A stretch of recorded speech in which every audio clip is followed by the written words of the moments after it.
3 years ago, I discovered a secret. The secret to becoming wealthy isn't about living life to extremes, like waking up at 4 a.m. to stay ahead of competition or taking ice baths every day to awaken your senses. It's actually about forming micro habits, small habits that you follow consistently. These tiny habits accumulate over time and not only have a tremendous impact on your finances, but also on your mental and emotional well-being. In this video, I'll share with you 13 micro habits that completely transformed my finances and other areas of my life. Plus, give you tips on how you can apply them to your own life. Let's dive in. 1. Create more than you consume. According to the author of Rich Habits, the daily success habits of wealthy individuals show that the richest people in the world create more than they consume. Thomas Corley's research found that 67% of wealthy people watch TV for 1 hour or less per day, compared to 77% of financially struggling people who watch TV for 1 hour or more daily. Instead of being glued to your TV, think about how you can create something. When you create, you develop your knowledge, skills, and experience more than you ever could by consuming. To make creation a habit, start small, perhaps just 15 minutes daily doing something you enjoy. This could be starting that YouTube channel you've been thinking about, writing short stories, or even learning basic programming through apps. To ensure you're on the right track, do a regular audit of your creation time versus your consumption time. Your audit should always show that you're creating more than consuming. 2. Distance yourself from the wrong people. There's a saying that you're the average of the 5 people you spend the most time with, and this really resonated with me. I can't emphasize this enough. If you find yourself surrounded by people who are always bad-mouthing others, putting someone down, or complaining, find a way to create distance from them. Because as long as they're around, you'll absorb that mindset, and it will be very difficult to make drastic changes in your life. You can tell how successful someone will be by the size of their problems or the type of problems they face. Find people whose problems are about building more wealth, how they're doing it, how to solve an issue, how to overcome challenges they're facing. It's difficult to do this when you're just starting out. I know that 2 years ago, when I was trying to find a place where I could enter a new circle, I couldn't really be in the places that would make this happen. So my closest circle became books, podcasts, YouTube channels. The internet makes it so much easier to change your average. 3. Create an I can do this file.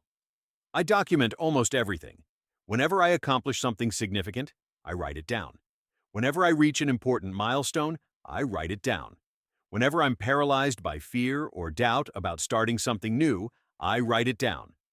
I remember my first live session on this channel was super stressful, but I did it anyway and kept a record of the entire process, from my fear and doubt to how I felt after doing it, including all the positive feedback I received afterward and how it was received. I put my entries in a tab in my Notion workspace called I Can Do This, and it's just a motivational tool that reminds me of how I'm overcoming things and what I'm capable of. Life has its inevitable ups and downs, and on my bad days, just revisiting these moments helps reinvigorate me and motivates me to reach new heights. 4. Automate these 2 things. Warren Buffett said the famous quote, "Don't save what's left after spending, but spend what's left after saving." I take this principle even further by adding investing to the mix. Don't save and invest what's left after spending, but spend what's left after saving and investing. For example, I've created a system where every month a fixed portion of my income is automatically directed to my savings and investment accounts before I can spend a single cent. Doing this has benefited me in 2 main ways. First, I grow my finances consistently without having to rack my brain trying to remember when to make manual transfers, especially when things get hectic. And second, automating transfers means I'm less likely to make impulse purchases, like those limited-time deals that don't seem like such great deals in the cold light of day. 5. Be specific. Every year without fail, I write down one big financial goal, and when I do this, I like to be very specific. Because the more specific you are about your goals, the more likely you are to achieve them. So instead of stating a general intention like, I'm going to save more money, I tend to be more specific, like, I'm going to save $30,000 for a down payment on my dream home by the end of 2027. Besides keeping me motivated, I find that being specific with my financial goals helps me break them down into smaller, more manageable milestones. So, in my example of saving $30,000 by the end of 2027, I can aim to put away $250 per month to reach my goal in 2 years. 6. Learn something new about money weekly. You know the saying, knowledge is power. Well, Warren Buffett once again puts it even better. He says, the more you learn, the more you earn. Every week, I set aside just 1 hour, maybe during my lunch break, maybe after dinner, to learn something new about money. It's not a huge commitment, but it makes a huge difference.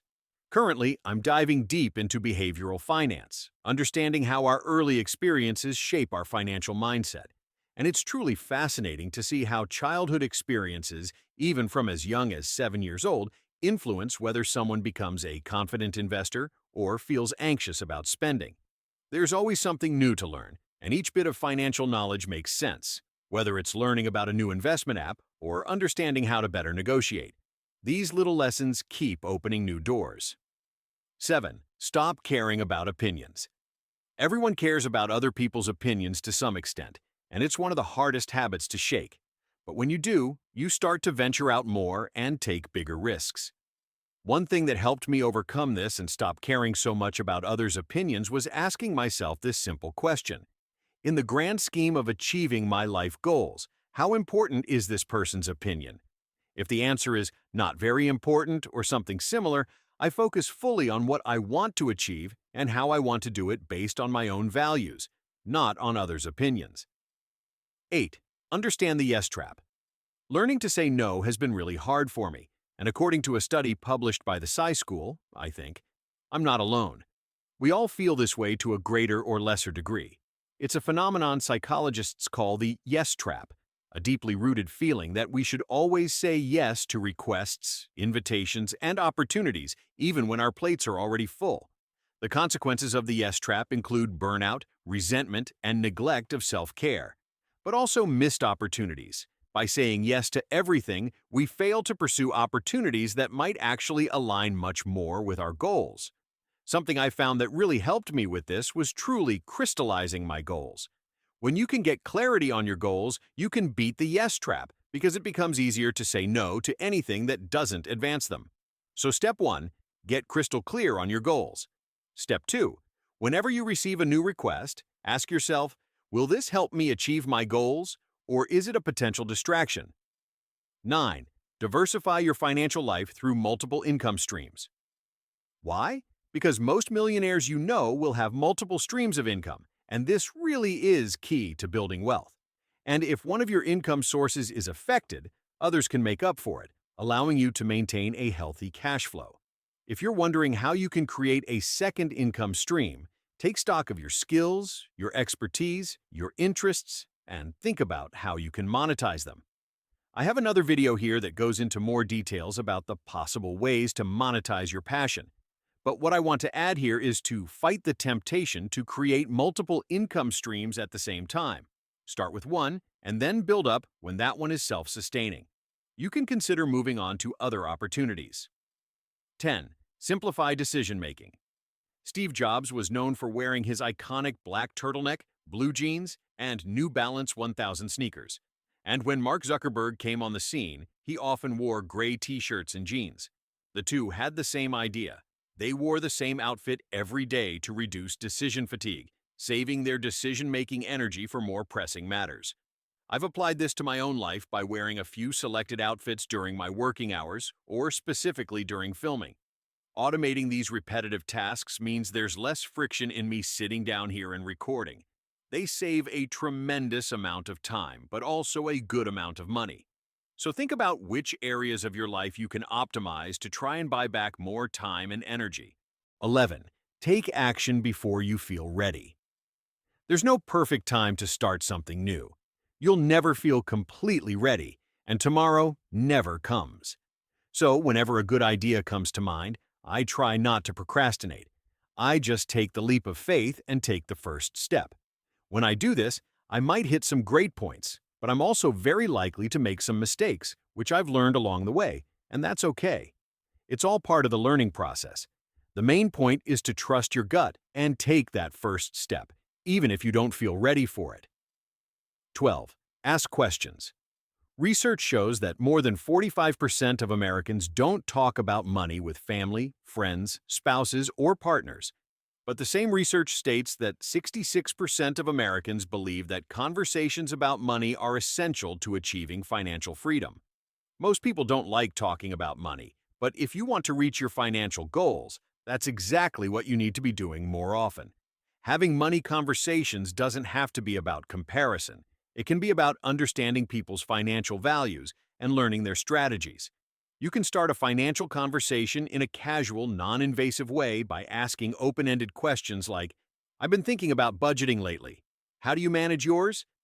Next time you meet with a friend, try initiating a conversation about finances and be willing to share your own perspective and experiences as well. 13. The 1% Progress Rule. This rule is about making small, consistent improvements to your financial situation each month. This could mean increasing your savings rate, cutting expenses, or finding creative ways to boost your income. Here's the thing, even a small 1% improvement each month yields significant results over time. By doing this, you'll be setting yourself up for long-term financial success without feeling overwhelmed. Be consistent and watch these small changes lead to big progress. Try it and see the difference it makes. And that's it. Here are 13 micro habits that changed my life forever. If you enjoyed this video, don't forget to subscribe. It really helps this channel and helps me continue to create more content. Thank you so much for watching, and I'll see you next week.